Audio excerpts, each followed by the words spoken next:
being trapped in a real whiteout does something ugly to the brain. It turns every normal decision into a moral test, because out there the weather feels like a living thing, and it keeps leaning harder and harder until you either do something stupid out of guilt, or you do something cruel out of self-preservation. This was late February, a couple years ago, on one of those back roads outside town that looks harmless in daylight and turns into a tunnel at night. I was driving my 2012 Honda Civic, the one with the temperamental automatic interior light that always did this tiny half flicker when a door was almost open. People argue about that kind of thing, like it's nothing, like it's just a sensor. That flicker matters later. I think about it every winter now. I was coming home from a late shift. Not a dramatic job or anything, just the kind that ends when everyone else is asleep and the world feels shut down. I remember stopping at a Circle K for a coffee because I was trying to stay awake, and I remember the cup burning my fingers through the cardboard sleeve. I also remember telling myself the storm would be light because the forecast always sounds worse than it is. Actually, wait, it wasn't Circle K, it was a Speedway. Same idea, same red and white glare, same stale heat blasting near the hot dog rollers. That detail is stuck in my head because the warmth in there felt fake, like it was coming from a hairdryer, and the second I stepped back outside, it got swallowed by wind. By the time I got out of town, the snow had gone from falling to moving sideways. The plows hadn't touched that road yet, and the drifts were already curling across the lanes like someone was pouring flour. My wipers were smearing more than clearing because they were icing up. The defroster was fighting, but the windshield kept fogging at the edges anyway, so I was doing that thing where you drive with your shoulders up and your face forward, like being tense could somehow make your headlights brighter. There are so many small, practical annoyances in a storm like that. The steering feels loose from the wind pushing the body of the car. The heater smells dusty because it's on full blast. The low fuel light turns into a personal insult. My phone was down around maybe 15%, something like that, low enough that I had already dimmed the screen and stopped playing anything just to save battery. The world outside the beams of my headlights wasn't dark. It was white. It was just a thick wall, and my lights only made it more obvious that there was nothing to see. That kind of driving forces this calm into you that isn't really calm. It's more like your body decides it can't afford panic yet, so it goes quiet and focused. My jaw hurt from clenching. My hands were stuck to the steering wheel, not literally, but the skin on my palms felt tacky. My shoulders were cramped. I pulled over because I couldn't see the lines anymore. The road had no real shoulder, just a ditch that disappeared under snow, and the idea of sliding into it felt like sliding off the edge of the world. I told myself I was only stopping for a second to breathe and wipe the inside of the windshield, and also to check the headlights, because the snow cakes onto them and suddenly you're basically driving with two candles. The moment I stopped, the wind got louder, like the car moving had been masking it. It was hammering the sides, making that low whining sound that finds seams in the doors. I put it in park. I turned the hazards on. The orange clicking sounded tiny and helpless. My breath was loud in the cabin. I leaned over to grab a rag from the passenger floor, and when I sat back up, there was a shape in front of my car. Not in the distance, not on the side of the road, right there, in the dirty blur of the headlights, a human figure coming out of the snow like he'd been standing still and the storm had been hiding him. The brain tries to deny things like that. It does this quick inventory, a signpost, a branch, a mailbox, anything other than a person, because a person out there means a story, and stories come with responsibilities. He moved, though. He put a hand up, palm out, like he was trying not to spook me.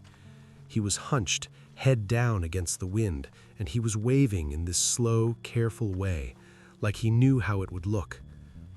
I remember thinking his jacket looked too thin, and I remember noticing his hands looked bare, no gloves.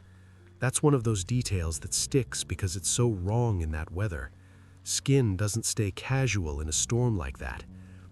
I cracked my window first, not even an inch, just enough that sound and cold knifed through. The cold air smelled like metal, like wet pennies. It hit the back of my throat and made me cough. He leaned down toward the crack, keeping his hands where I could see them. His face was half covered with snow, and the wind kept blowing it off and putting it back. He had that red, raw look on his cheeks like he'd been out there too long. His voice was almost polite, calm. He said he'd gotten turned around. He said his phone was dead. He said he'd been walking and he couldn't feel his fingers anymore. The words were normal. The situation was not. The pressure in that moment is real. It's not heroic. It's ugly. It's guilt mixed with fear, and it makes you do math fast. Houses out here were miles apart. No streetlights, no other cars, no cell service probably. The wind was so loud it felt like it could erase someone.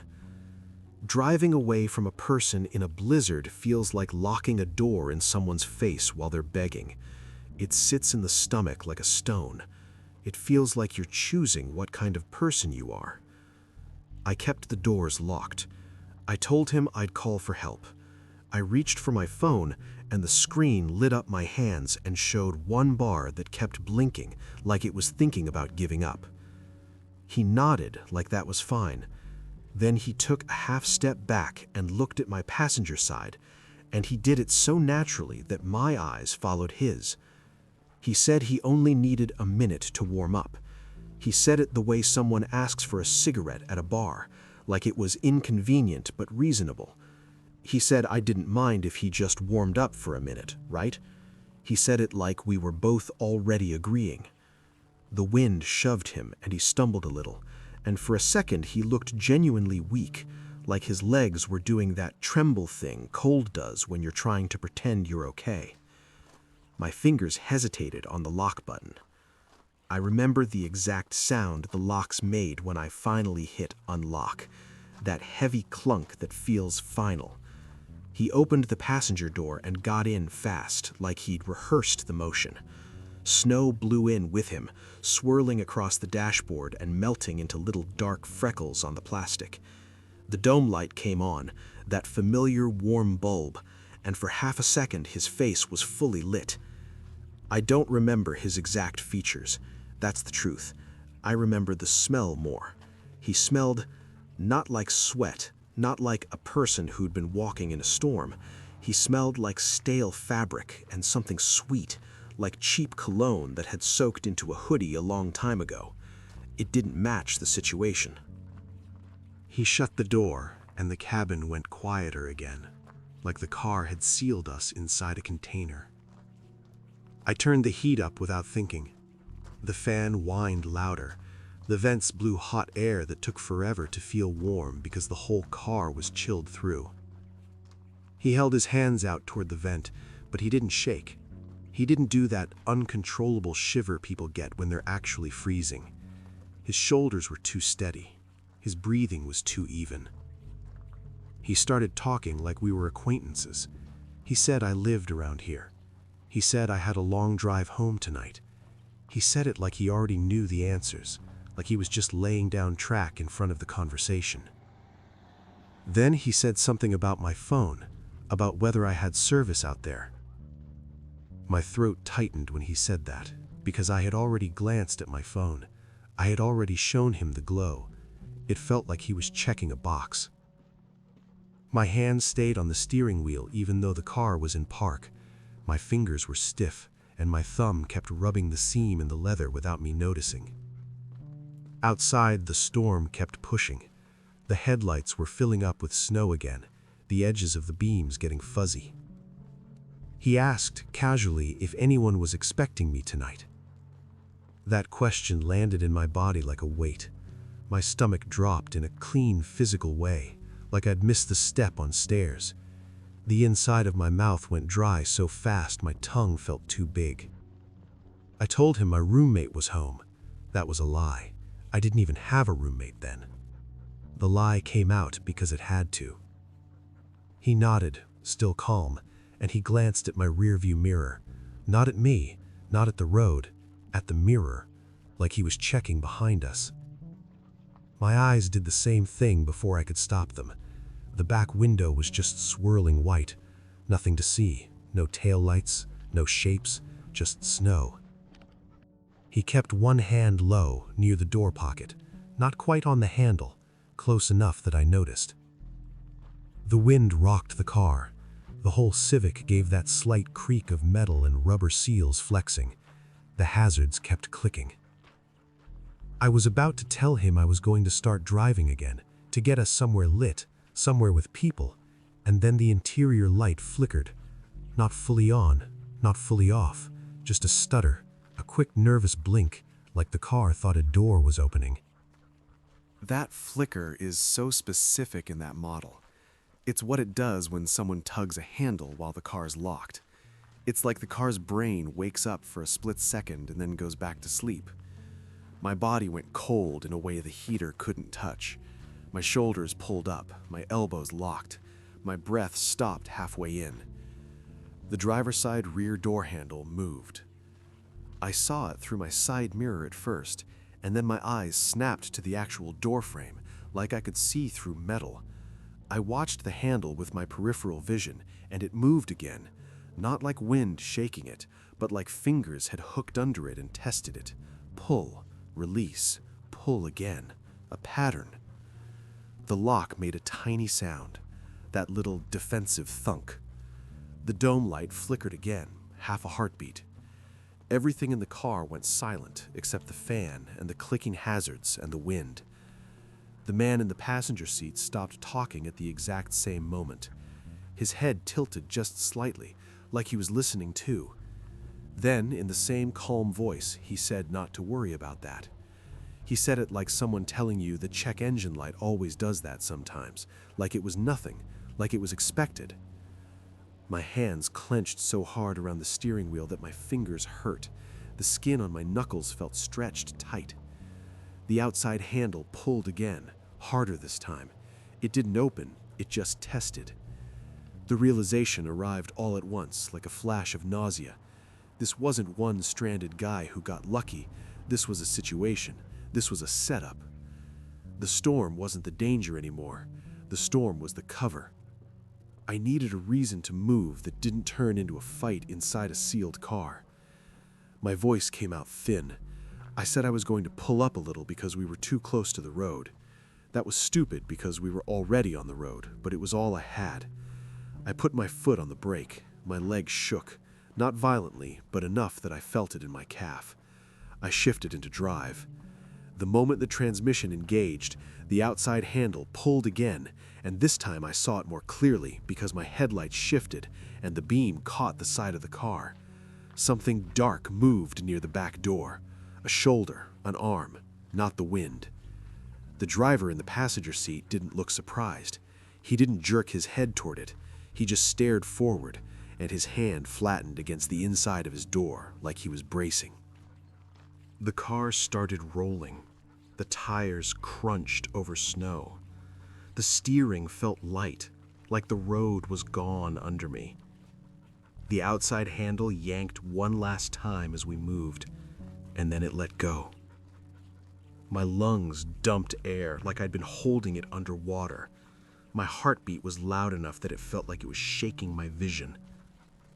The passenger said I should stop.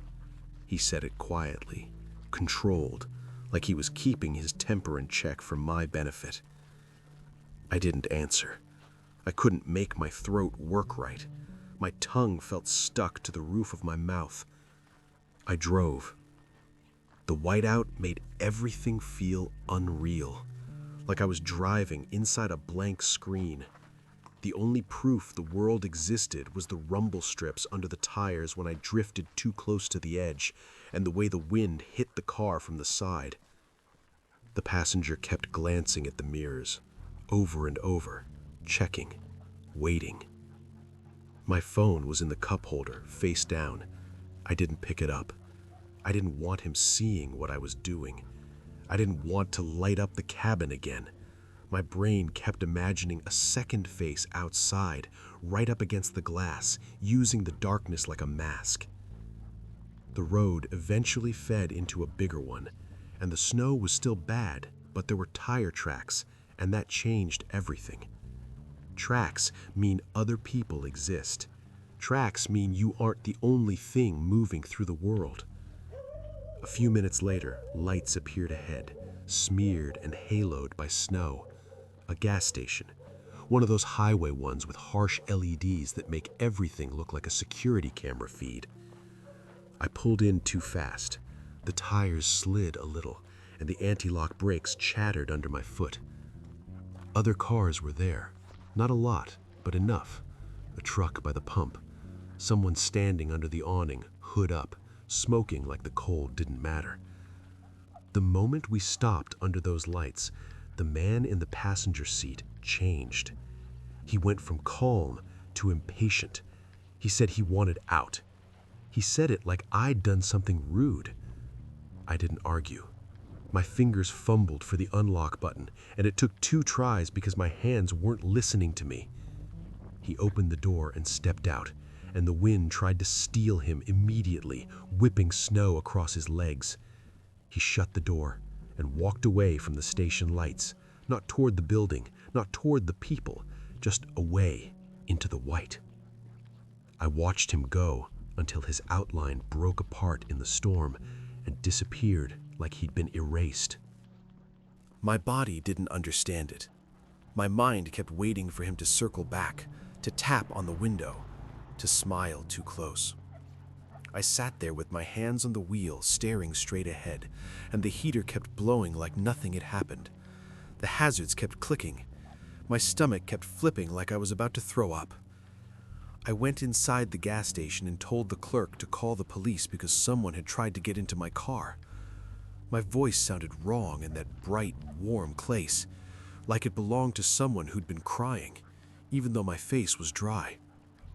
When the police got there, they took it seriously enough to drive the road a bit, but the storm ate everything. No footprints that lasted, no clear direction, no cameras that caught anything useful through the snow. The officer said it was hard to find anyone in weather like that, and he said the guy probably just wanted warmth, and maybe someone else out there was looking for help too. Maybe. The problem with that explanation is the timing. The dome light flickered, the lock thunked, the deliberate pull, release, pull on the rear handle, the way the passenger stopped talking at the exact moment it happened, the way he told me not to worry about it, like he was managing my attention. That night never ended in a clean way. It just stopped being loud and became quiet again, which is not the same thing as being over. I made it home eventually, and I sat in my driveway with the engine running, staring at my front door like it was the entrance to a different life. My hands kept shaking, small tremors that wouldn't stop. When I finally turned the car off, the sudden silence felt violent. Ever since then, every winter, every time I lock my car and walk away, I watch the handles in my peripheral vision. Every time the dome light flickers for no reason, my stomach drops like it did that night. Because in a whiteout, it's never just the storm outside your car. Sometimes, it's someone using it.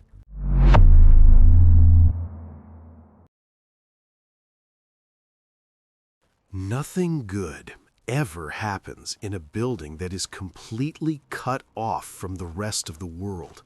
When the roads disappear and the windows turn white, and the only thing between you and the outside is glass shuddering in its frame, the whole idea of help becomes this flimsy little story people tell themselves to stay calm.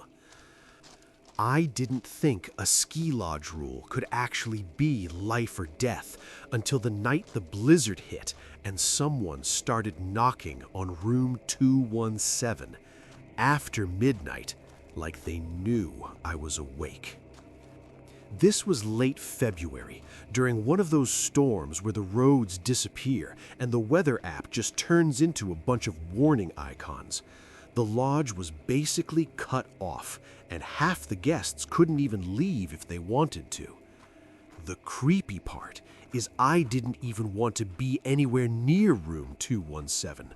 Staff had already told me the one rule: don't open it after midnight.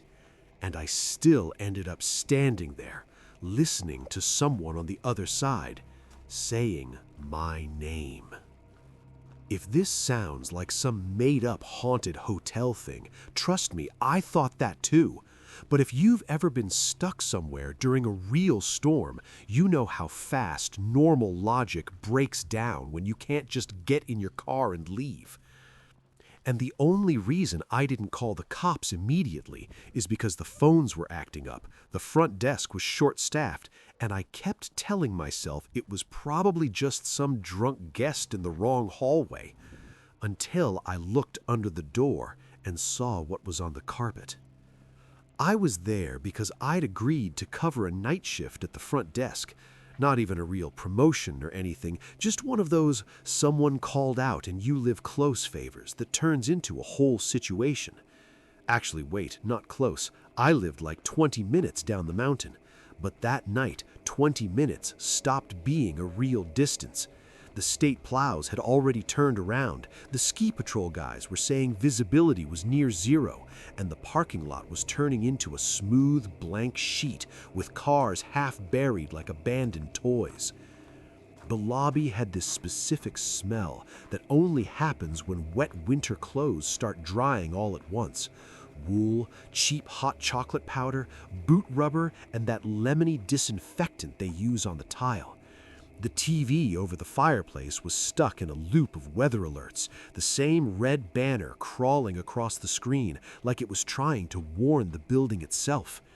Every outlet had somebody kneeling next to it with a phone charger, like pilgrims at a shrine. I had my North Face jacket hanging on the back of the chair behind the desk, and I had my wet gloves sitting on the heater like an idiot, so the whole room smelled like warm rubber. That smell still does something to my stomach, even now. The heat kept clicking on and off, and the pipes knocked in the walls in this slow, irritated way, like somebody tapping a pencil in the room next door. Outside, the snow wasn't falling like normal snow. It was hitting the windows like static, constant, tiny impacts. The whole building felt like it was being sandblasted. The manager, Stan, did the handoff with me around 10:30. I remember because he checked his watch and made a face like he was already tired of tomorrow. He gave me the usual stuff: guest list, the spare key box, the radio that only worked when it wanted to, and he said it casually, like it was a rule about towels. If you end up on the second floor, don't open 217 after midnight. Just call down. He said it like he'd repeated it enough times that the words were worn smooth. Not dramatic, not spooky, more like annoying, like the room was a problem that caused paperwork. I did that thing people do when they hear a weird rule and their brain tries to file it away as not important. My mouth said okay, and my head said must be maintenance issue, because that is the easiest explanation. Broken lock, water leak, somebody paying cash, something boring. Around 11:40, the power flickered hard enough that the lobby lights dimmed and came back with that weak buzzing sound. The TV cut to black and then reappeared, the weather guy's mouth frozen open mid-sentence for a second before it caught up. People groaned like the building had insulted them. The camera feed monitor behind the desk did something worse. The second floor hallway view went pixelated like a bad internet stream, and then froze on this one frame of an empty corridor with the motion sensor lights half on, half off. It stayed like that, just a still image of nothing. I remember staring at it and thinking it was almost relaxing, because at least it was still. Everything else in the building kept shifting and creaking. Just after midnight, the elevator dinged. That sound is never loud, but at that hour it felt like it snapped through the lobby. A couple people looked up from their phones. I watched the doors slide open and nobody stepped out. The doors waited politely and then shut again. That was the first moment my body did the thing where it goes cold before my brain catches up. My hands kept moving, still sorting a stack of extra key cards, but my shoulders tightened like somebody had hooked their fingers under my collar. I told myself it was a glitch. Power flickers, sensors, old elevator. The same way I'd been telling myself the storm was normal, just loud. Then, the desk phone rang. It wasn't the main line, it was the internal one, the line that barely ever rang because most guests just walked up. I picked it up and did the whole front desk voice. All I heard at first was breathing and that faint, faraway roar that comes through any call when the other end is near an exterior door. Wind leak, draft, somewhere cold. Then a voice, low and controlled, said my name. Not "Hey, front desk," not "Hello." My name, like it belonged in his mouth. My tongue went dry so fast it felt like I'd swallowed paper. I stared at the lobby in front of me like it was going to give me instructions. I said something back, something stupid. I don't remember exactly what, but it was along the lines of, "Who is this?" It came out thin. The voice said, "Second floor, open up. It'll take 2 seconds." Not frantic, not angry, patient, like he was trying to keep me from making a scene. I glanced at the guest list, like the paper could tell me which room was calling. The internal system didn't show a number. The manager had told me it was glitchy in storms. Everything was glitchy in storms. I told myself it was a guest who got turned around, drunk.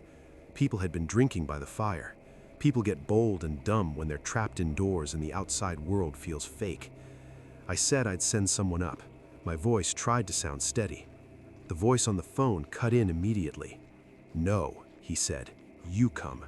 Bring the key." The way he said it made my throat tighten, like he'd just taken a step closer without making a sound. I put the phone down and picked up the radio. I called for Stan. Static. I called again. Static and a half word that could have been my own voice bouncing back. The lobby was still full of people, but it felt like I was behind glass, like I could see them and not touch them. The storm made everyone selfish in a quiet way. Everyone was in their own little survival routine, charging, eating, watching the alerts, pretending sleep was possible. I grabbed the master key ring and told myself I was just going to walk up, check the hallway, and if it was nothing, I'd come right back down and laugh at myself. My brain kept offering me the comfort of embarrassment. Embarrassment is a kind of safety. The stairwell door was heavier than it should have been, swollen from damp. When I pushed through, the smell changed immediately. Wet carpet, old boots, that metallic cold smell that lives in concrete. On the second floor, the motion sensor lights popped on in sections, one cluster at a time. It made the hallway feel longer than it was, like it was revealing itself reluctantly. The far end stayed dark, a rectangle of shadow. Room numbers were those cheap plastic plaques screwed into the door, and 217 was halfway down, on the left, right where the carpet always had that darker strip from people dragging luggage. The closer I got, the quieter I walked without choosing to. My shoes barely lifted, like my feet knew the sound mattered. Then I heard the knocking. Not loud, not urgent. 3 knocks, spaced evenly, with enough time between them for someone to breathe. That kind of knock makes your skin prickle, because it isn't asking, it's announcing. The 217 door chain rattled gently with each knock, a tiny metal shiver. I stopped a few feet away. The air felt colder there, like the hallway had a draft that chose that spot. I said, "Front desk," because that's what you say when you're pretending everything is normal. The knocking stopped immediately. The silence afterward was worse. In that gap, the building noise came through, the heat clicking, the pipes, the faraway thump of snow hitting siding. My own breath felt too loud in my nose. From the other side of 217, the voice came again, closer than it should have been. "Housekeeping. I just need to check something really quick. Open up." Housekeeping after midnight sounds wrong in a way your body recognizes before your mind argues. It's like hearing someone whistle in a hospital hallway at 3 a.m. The tone doesn't fit the place. I didn't answer. My mouth wouldn't decide on a shape. The voice said my name again, softer this time, like he was trying to make it feel private, like it was just two people handling a small inconvenience. My fingers tightened around the key ring so hard the metal cut into my palm. The keys made one tiny clink, and the voice stopped mid-breath. He listened. The sensation of being listened to does something to your spine. It straightens you. It makes you want to disappear at the same time. I took one small step back. On the other side of the door, something shifted. Not a stomp, not a shuffle, a controlled repositioning, like someone moving their weight to stay hidden. My eyes dropped without me deciding to the gap at the bottom of the door. At first, I only saw one pair of shoes, dark soles, wet edges, melted snow making the carpet beneath them shine. Then, a second pair. Not beside the first, off to the side, angled, like someone standing just out of the peephole's line of view, like someone who knew exactly where a person would stand to look through a peephole. My stomach dropped so hard it felt like the floor tilted. My throat clenched, and my body did that stupid freeze where every muscle locks but your heart keeps slamming, loud enough to hear in your ears. The voice stayed calm. "Don't call anyone," it said. "Just open the door. I'm supposed to be in there." The words, "Don't call anyone," landed like a hand over my mouth. I backed up another step. The keys shook. I tried to control it, and it only made the shaking worse, like my hands were arguing with me. The voice changed, not louder, just flatter. "You are right there," it said. "I can hear you." My lungs stopped taking full breaths. Every inhale felt shallow, like my body was trying to be smaller. I turned and walked back toward the stairwell without running, because running would be admitting something. Running would make noise. I remember that detail because it makes me sick. I remember trying to be polite while my body was screaming. Behind me, the knocking started again, but faster, still controlled, like a metronome picking up tempo. 3 knocks, 3 knocks, 3 knocks. The motion sensor lights clicked off behind me in sections, chasing me with darkness as I moved, and each time a light went out, it felt like something had closed its eyes. In the stairwell, I finally moved faster. My shoulder hit the wall, my keys scraped the railing. I didn't care. When I burst into the lobby, the warmth hit my face and it didn't help. Warmth just made the world feel more real, because it proved the world was still normal for everybody else. I slid behind the desk and tried the radio again. My voice came out wrong, like it belonged to someone else. "Stan, 2nd floor, now." Static, then a crackle, then Stan's voice chopped into pieces. What?" I slammed the desk phone line to call his office. The line rang once and died. I tried again, busy tone. I tried my cell. 1 bar, then none. The storm didn't just trap us physically, it erased the idea of outside help. I told myself to call security, but the lodge didn't have real security. It had a guy who did rounds and mostly dealt with noise complaints and drunk arguments. I locked the front desk drawer where the master keys were supposed to go. My hands fumbled it. The little metal lock felt too small to matter. I looked up at the camera monitor again. The 2nd floor feed was still frozen on that empty hallway. Same still frame, same half-lit corridor, like nothing had ever moved there. That kind of contradiction makes your brain feel feverish. My eyes kept flicking between the still image and the real-world knowledge that there had been 2 pairs of shoes under a door. I stayed behind the desk, low, like a child hiding from something that already knew where they were. The lobby guests kept doing their normal things.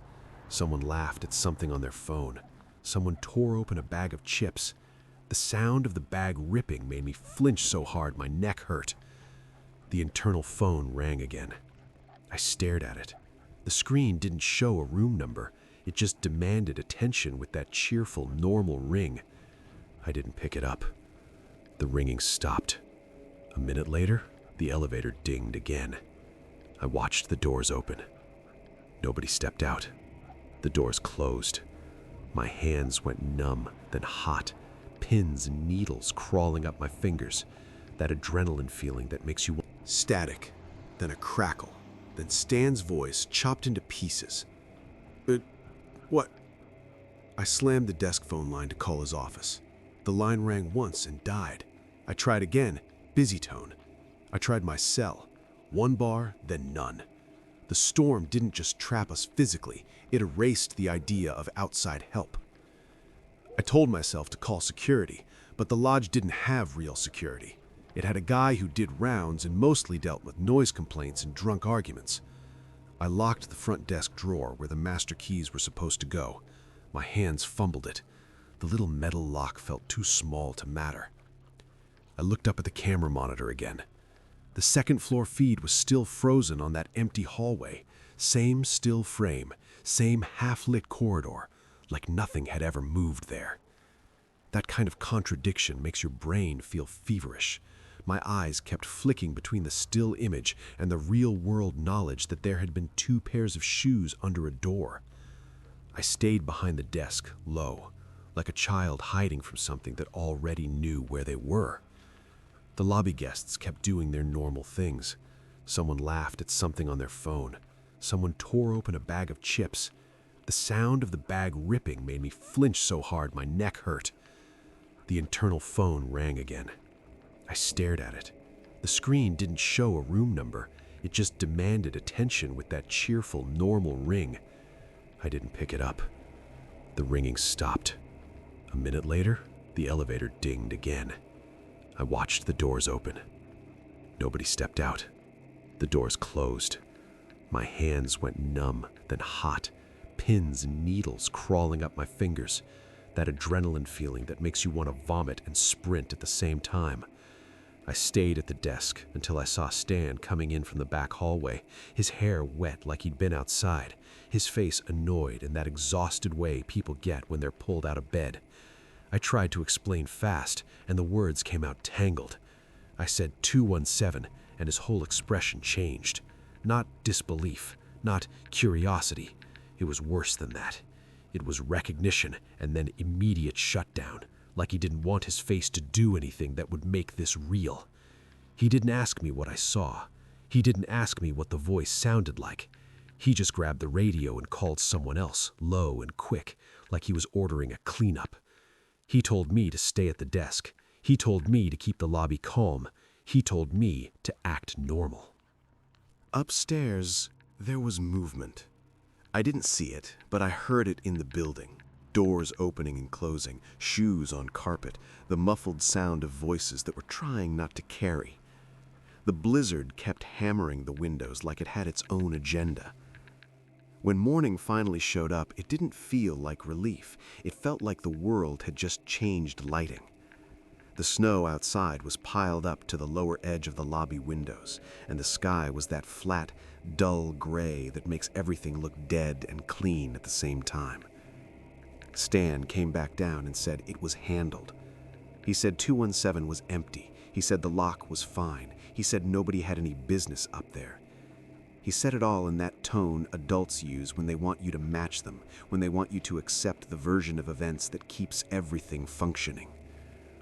The hallway camera feed was back, smooth, normal. It showed nothing but a quiet corridor and lights that clicked on for nobody. No report, no police, no announcement, no apology. The only physical thing I couldn't stop thinking about was the carpet under 217, that little wet shine where snow had melted, the second set of shoes angled away from the door like someone standing off to the side with their head turned, listening for the exact moment a chain would slide.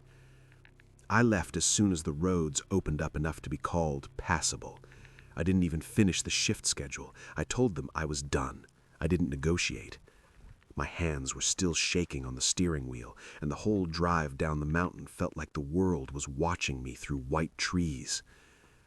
Maybe it was a guest trying doors. Maybe it was someone playing some sick game. Maybe it was someone who worked there and knew exactly which rules made people obedient. Nobody could explain why they knew my name. Nobody could explain why the lodge had that rule in the first place. The pattern of the knocking is the part that comes back the most. Not loud, not desperate, just patient, like it had all night, and like the storm had closed every exit on purpose.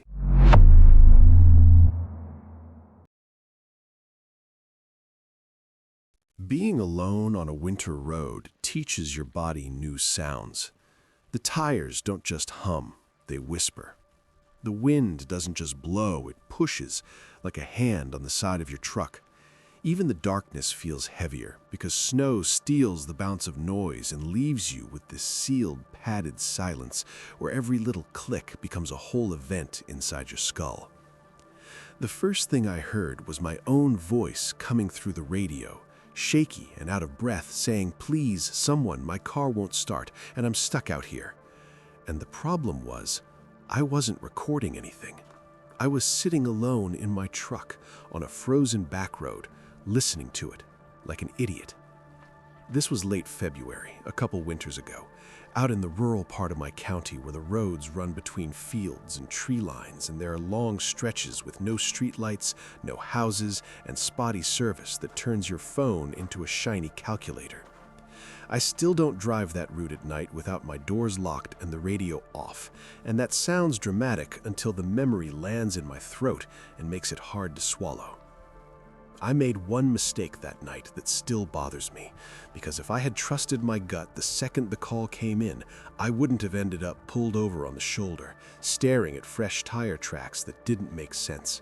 It's easy to tell yourself it was just interference, or somebody messing with a scanner, or my brain doing that late-night thing where it fills in gaps with nonsense. I thought the same thing.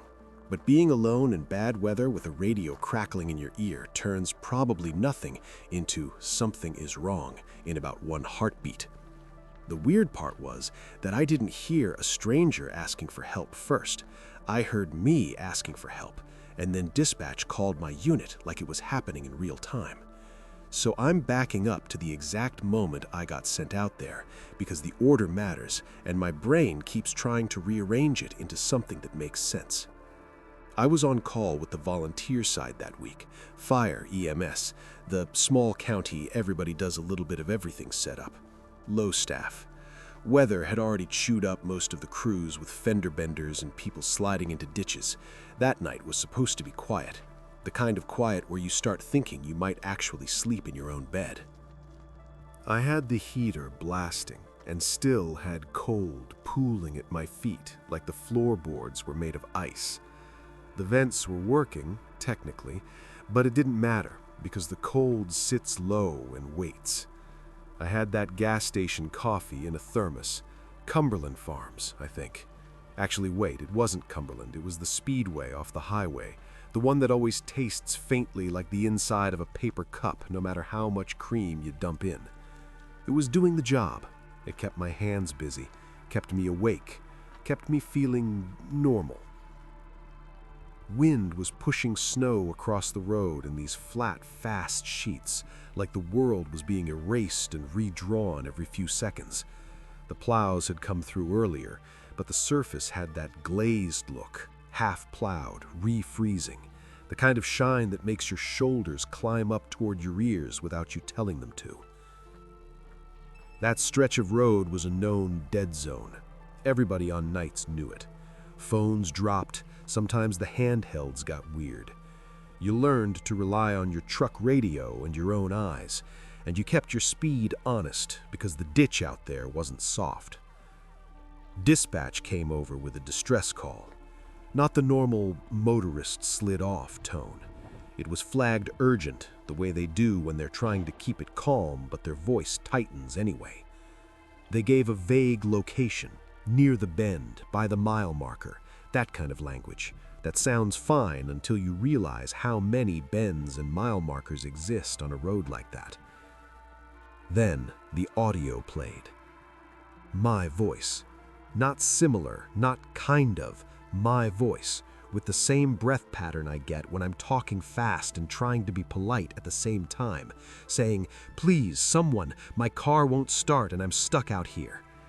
A specific nausea hits when you recognize yourself in the wrong place. My stomach dropped so hard it felt like my seatbelt tightened. My hands went cold on the steering wheel, and it wasn't the heater losing the fight. My fingers just emptied of heat, like my body decided it didn't need them anymore. My brain tried to patch it over immediately. Tiredness, weird echo, somebody else with a similar voice, a recording from training, anything that wasn't the thing it clearly was. Because the problem was simple and stupid and impossible at the same time. I was already in my truck, alone, moving. I wasn't stuck anywhere. I hadn't called for help. Dispatch came on after the clip and called my unit number. Like this was normal. Like this was any other Tuesday. Wednesday, actually. It was Wednesday because I remember the schedule sheet on my fridge. They asked if I was en route. And that was the logic trap. You don't ignore a distress call. Not out there, not in that weather. Waiting could mean somebody in a dead car slowly going numb until their thoughts get slow and fuzzy. Hypothermia doesn't look dramatic at first. It looks like a person getting quiet. Also, once you accept the dispatch, your name is attached to it. The report has you on it. The radio traffic has you on it. People remember who didn't go when they were needed, especially in a small place where everybody knows everybody's truck. So I said I was en route, because that's what you do when your job is built on the idea that you show up even when it's inconvenient, even when it's late, even when your gut starts waving a little red flag. I drove toward the location they gave, and the whole time the call audio kept replaying in my head like a song you can't turn off. The strangest detail wasn't even the words, it was how clean it sounded for that area. That road chews up transmissions. It adds static. It drops syllables. That clip sounded like I was standing in a warm room with a microphone, breathing right into it. The closer I got, the more my body did that thing where it prepares without permission. Jaw clenched, shoulders tight, tongue stuck to the roof of my mouth from dry heat. The coffee turned sour in my stomach. A mile out, dispatch repeated the audio. Or the radio did. I still don't know which. I just know it happened again, and this time the clip had something in it that made the bottom fall out of my denial. I heard myself say a phrase I say all the time when I'm trying to calm someone down. Okay, listen. Not dramatic, not unique, just a verbal habit. It's the way I start sentences when I'm focused. Hearing it in my own voice coming from the radio in the middle of a frozen nowhere road made my heart start beating hard enough that I felt it in my throat. Each pulse was a shove. I slowed down. Then I pulled onto the shoulder because the urge to stop and listen took over like a reflex. I killed the fan. No music, no heater whoosh, just wind scraping across the truck and the faint tick of the engine cooling, and the radio sitting there like a live thing. The silence out there wasn't peaceful. It was loaded. It pressed against the windows. I checked the radio like checking it could fix reality. Volume, channel knob, the scan setting. I looked at the handheld in the cup holder, the Motorola I always carried on nights, and the little screen glowed back at me like it was innocent. I checked the call log. I stared at timestamps until my eyes stung, trying to find a neat explanation. A recorded training message, a misrouted clip, somebody else's call. Anything that wasn't my voice asking to be rescued from a place I was currently sitting in. My fingers were clumsy. I remember that part clearly. Fine motor skills just left. The buttons felt too small. My thumb kept slipping like it belonged to somebody else. Dispatch tried to get a more exact location from the caller. They asked for landmarks. The answer that came back was vague again, like someone describing a place from memory instead of standing in it. Near the bend, by the marker. The kind of directions a person gives when they're trying not to give directions. Then a second message came through, and it was closer somehow. Not in volume exactly, but in tone. Calmer. Like whoever was talking had decided panic wasn't working and normal would work better. Hey, I can see headlights. Don't leave. My throat tightened so fast it felt like a hand had grabbed it. Breath stopped halfway in. My eyes went straight to the windshield, to the road ahead, to the black edge of the plowed shoulder, to the places where the snowbank turned into a ditch. The truck was still running. My doors were locked. The locks looked small and stupid all of a sudden, like plastic toys. Dispatch tried to get my name. Their voice was steady, but it had that careful edge to it now. They asked what was going on my end. Words didn't line up right away. My mouth was dry and my tongue felt thick. I told them the call audio sounded like me. I told them I was pulled over. I told them to send another unit. Out there, help is never 2 minutes away. Help is we're trying. Help is units are tied up. Help is give us a location pin. Except the dead zone eats pins. The system can't pull what the towers can't see. I asked dispatch to ping the caller. I asked if they had a number attached. I asked for anything concrete. The reply was thin, uncertain, like the call didn't have the normal metadata, like it came sideways. The radio popped again, and this time the voice was casual, almost irritated, like someone talking to a dog that wouldn't come inside. Don't call anybody else. I can see you right there. My vision narrowed. The edges of the windshield went dark. The inside of my truck felt too small for my rib cage. My hands were shaking so badly the steering wheel vibrated under my palms. I didn't get out.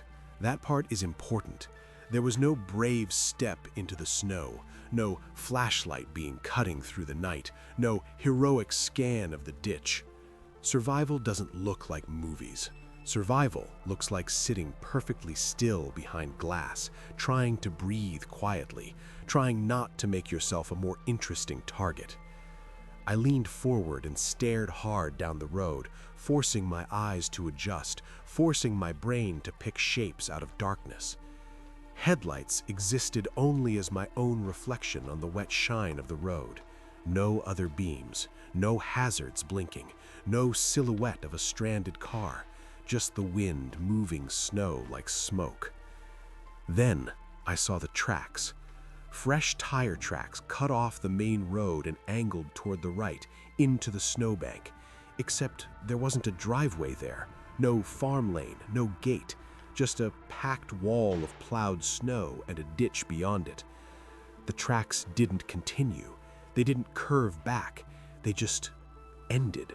Like something had turned into the bank and vanished, or like the snow had been laid over it to hide it, except the edges were crisp, too crisp for drifting. A few feet past those tracks, footprints climbed up from the ditch side, deep, clean prints, like the person was heavy or carrying weight. They went up to the plowed bank and stopped. They didn't turn around. They didn't go left or right. They stopped as if the person had stepped into the air and simply wasn't on the ground anymore. My stomach twisted. Saliva gathered under my tongue and then disappeared. The inside of my cheeks tasted metallic, like I'd bitten them without realizing. I kept the dome light off. I kept my face back from the glass. I held the radio close and spoke low, because something in my body believed the person out there could see more than they should. Dispatch said backup was coming. Backup was always coming.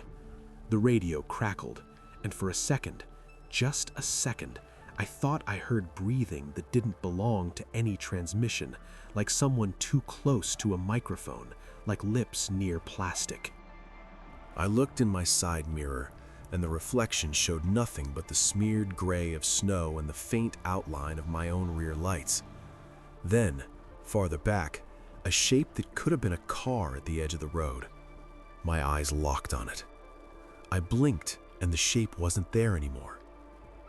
That kind of moment doesn't feel like a jump scare. It feels like your brain misfiring and then blaming you for it. It feels like you can't trust your own eyes, and once that happens, you start losing the only tools you have. The radio clicked again. My voice played, softer this time, almost like a whisper from a phone held too close. Okay, listen. I didn't wait for the next message. I put the truck in gear and eased off the shoulder, slow at first because ice doesn't care about panic. The wheels caught, the truck straightened. Then I drove like I was trying not to look like I was running, while every muscle in my legs screamed to floor it. I kept my eyes on the road. I didn't check the mirror again for a long time. I kept talking to dispatch in short bursts, giving them my mile markers, my direction, anything to keep the line alive, anything to keep myself anchored in something real. Backup never caught me that night. They circled the area later and found nothing. No stranded car, no person, no footprints that made sense once the wind did its work. Afterward, the radio techs said they found no official recording matching what I heard. Dispatch insisted they never played that clip, not my voice, not anything. The logs didn't show it cleanly. The system didn't admit it happened. I wrote an incident note anyway, because my hands needed to do something besides shake. I changed routes. I stopped taking that road at night unless I had no choice, and even then I kept my radio volume lower, like that could keep it from finding me again. I still don't know if somebody replayed my voice, if the system glitched in some perfectly timed way, or if I heard what I was already afraid of hearing. I just know what it sounded like. Out of everything we heard tonight, which story actually unsettled you the most? The first one really got under my skin, but I want to know which one did it for you. Vote for the scariest story in the comments below.